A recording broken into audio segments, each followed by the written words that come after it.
नमस्कार दोस्तों, आप सभी का स्वागत है फिल्मी स्टोरी वन चैनल पर। बॉलीवुड में अपने समय के सुप्रसिद्ध अभिनेता शम्मी कपूर 50 से 70 के दशक हिंदी फिल्म इंडस्ट्री में बहुत ही लोकप्रिय अभिनेता हुआ करते थे। उन्हीं वर्ष में 1968 में रिलीज ब्रह्मचारी में शानदार अभिनय के लिए बेस्ट एक्टर का फिल्म फेयर अवार्ड और वर्ष 1982 में फिल्म विधाता के लिए बेस्ट सपोर्टिंग एक्टर का फिल्म फेयर अवार्ड मिला था। शम्मी कपूर को बॉलीवुड फिल्म इंडस्ट्री का एल्विस प्रेस्ली कहा जाता है। उन्हें कई फिल्मों का निर्देशन भी किया, लेकिन उनकी आखिरी दिनों में बहुत ही दर्दनाक मौत मिली। शम्मी कपूर की पूरी कहानी आपको हम बताएंगे, लेकिन उससे पहले अगर आप चैनल पर नए हैं तो चैनल को सब्सक्राइब कीजिए, वीडियो को लाइक कीजिए और अपने भाई को सपोर्ट कर दीजिए। अभिनेता शम्मी कपूर का जन्म 21 अक्टूबर 1931 को मुंबई में हुआ था। उनके पिता पृथ्वीराज कपूर भी अपने समय के मशहूर एक्टर हुआ करते थे। शम्मी कपूर के पिता ने उनका बचपन का नाम शमशेर राज कपूर रखा था। उनके पिता पृथ्वीराज कपूर और माँ रामसरनी और परिवार के लोग उनके पहले बहुत बेचैन थे। इसकी वजह ये थी कि जब शम्मी गर्भ में थे तब छोटे उनके दो भाई देवी और बिंदी एक ही हफ्ते के अंतराल के बीच चल बसे थे। इसीलिए उनकी डिलीवरी को लेकर घर में बहुत बेचैनी का माहौल था और बहुत सावधानी बरती गई थी। बताया जाता है कि वो अपने परिवार के अकेले बच्चे थे जिनकी जन्म अस्पताल में हुआ। पैदा होने के बाद उनका राजकुमारों जैसा ख्याल रखा गया। शम्मी कपूर का जन्म भले ही मुंबई में हुआ हो, लेकिन उनके बचपन के कुछ वर्ष पेशावर अब पाकिस्तान में पुश्तैनी कपूर हवेली में बीता। बाद में उन्होंने कुछ वक्त कोलकाता में बिताया, जहां उनके पिता न्यू थिएटर स्टूडियो से जुड़े थे। उनकी शिक्षा कोलकाता में मोटेसरी में हुई थी। बाद में शम्मी कपूर वापस मुंबई आ गए और सेंट कॉन्वेंट और फिर डॉन बास्को स्कूल में अध्ययन किया। उन्होंने ह्यूजेस रोड स्थित न्यू एरा स्कूल में अपनी मैट्रिक की पढ़ाई पूरी की। इसके बाद यहीं पर उन्होंने रामनारायण रुइया कॉलेज में अपने अध्ययन किया। इस दौरान वह अपने पिता पृथ्वीराज के पृथ्वी थिएटर से जुड़े। वर्ष 1984 में उन्हें बॉलीवुड फिल्म में बाल कलाकार का किरदार प्ले करने का मौका दिया गया। फिल्म जीवन ज्योति से शुरू हुआ फिल्मी सफर।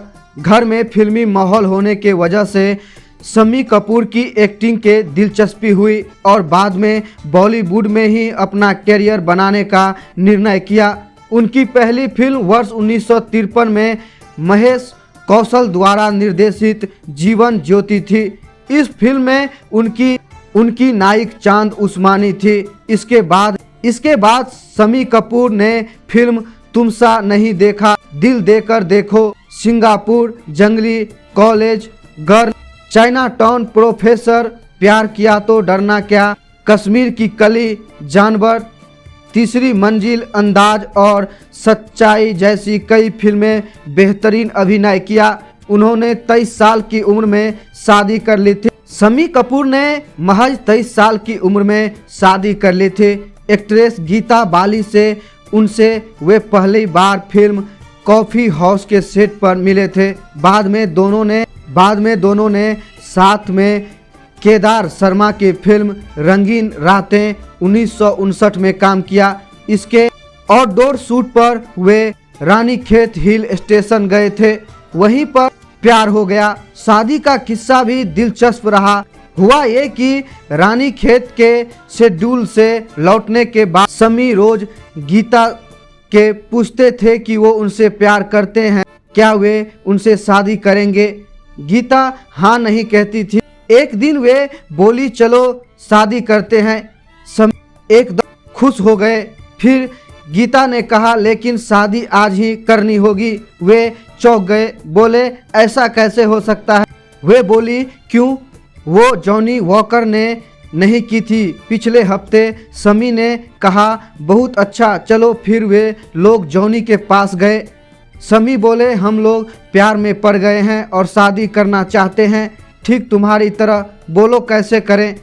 जॉनी बोले तुम लोग पागल हो, मैं मस्जिद में गया, मैं मुसलमान आदमी हूँ, आप लोग मंदिर में जाओ। तो वे लोग मंदिर गए, पुजारी ने उनके फेरे करवाए, दोनों ने हार पहनाए। गीता ने अपने बैग में से लिपस्टिक निकाली, समी ने उनकी मांग में लिपस्टिक भर दी, हो गई शादी। समी ने आखिरी वक्त तक कहा था कि वे उनकी जिंदगी के सबसे यादगार वक्त में से एक था। शादी के 1 साल बाद 1 जुलाई 1956 को दोनों एक बेटे के पिता बने। उन्होंने अपने बेटे का नाम आदित्य राज कपूर रखा। इसके लगभग 5 साल बाद साल 1961 में दोनों की एक बेटी हुई जिसका नाम कंचन रखा गया। अपनी बेटी की जन्म के लगभग 4 साल बाद साल 1965 में गीता का देहांत हो गया। बताया जाता है कि अपनी पत्नी की मौत के बाद शम्मी कपूर काफ़ी टूट गए थे और उन्हें खाना पीना छोड़ दिया था। उनके पीछे उनके बच्चे छोटे थे, इसलिए उनके घर वालों ने उन पर शादी का दबाव बनाना शुरू कर दिया। इसके बाद शम्मी कपूर ने दूसरी शादी गुजरात के भावनगर की रॉयल फैमिली की बेटी नीला देवी से की। इस शादी पर उन्हें नीला के सामने शर्त रखी कि वह कभी मां नहीं बनेंगी और उन्होंने पहली पत्नी से हुए बच्चों का ध्यान रखना होगा। इस शर्त को मानने के बाद दोनों की शादी हुई थी। शम्मी कपूर का कैरो मिस्र की एक्ट्रेस नादिया गमाल के साथ भी रिश्ता रहा था। वह एक बेली डांसर थी। हालांकि इनका यह रिश्ता नादिया के काहिरा जाने के साथ टूट गया था। वहीं एक्टर शम्मी कपूर का निधन की बात करें तो बॉलीवुड अभिनेता व निर्देशक शम्मी कपूर को गुर्दे की बीमारी थी, जिसकी वजह से 7 अगस्त 1911 को उनके हॉस्पिटल में भर्ती कराया गया।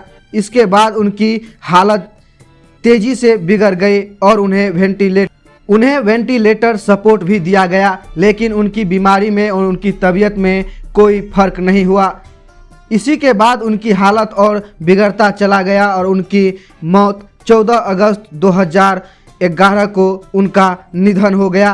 तो दोस्तों, एक ऐसी बॉलीवुड के एक्टर शम्मी कपूर जो हर दिलों पे राज किया, अपने समय के एक बेहतरीन एक्टर हुआ करते थे और अपने समय में कई हिट फिल्में उन्होंने काम किए और कई पुरस्कार अपने नाम किए, लेकिन उन बीमारी ने उनकी जान समय से पहले ही ले ली। तो दोस्तों, आपको ये कहानी कैसी लगी शम्मी कपूर के बारे में हमें आप कमेंट करके ज़रूर बताएं। वीडियो को लाइक करें और चैनल को सब्सक्राइब करना मत भूलें।